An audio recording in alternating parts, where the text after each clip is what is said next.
বুদ্ধিমান সেই যে মরার পরের জন্য প্রস্তুতি নেয়, আর বোকা সেই যে মরার পরের জন্য প্রস্তুতি নেয় না।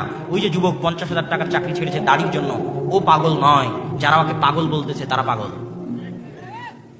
যে যুবক হারাম রুজির জন্য নিজের ঈমান বিক্রি করে দিয়েছে, ওকে যারা বুদ্ধিমান বলতেছে, চালাক বলতেছে, ওরা বুদ্ধিমান চালাক নয়। বুদ্ধিমান চালাক ওরাই যারা দুনিয়া বিসর্জন দিয়েছে কিন্তু ঈমান বিসর্জন দেয়নি। আল্লাহকে ভয় করে জ্ঞানীরা, বুদ্ধিমানেরা। চালাকেরা আল্লাহকে ভয় করে, বোকা গর্ধব গাধারা আল্লাহকে ভয় করে না। এরা মনে করে এই দুনিয়ায় শেষ, তখন মরার পরে বিপদে পড়ে যায়, মরার পরে গিয়ে দেখে বিপদ। আর বুদ্ধিমানেরা মনে করে না এই দুনিয়া শেষ নয়। ও হারাম পন্থায় 10 তলা বিল্ডিং বানিয়েছে, আমি হালাল পন্থায় 1 তলা বানিয়েছি, কোনো পার্থক্য নয়।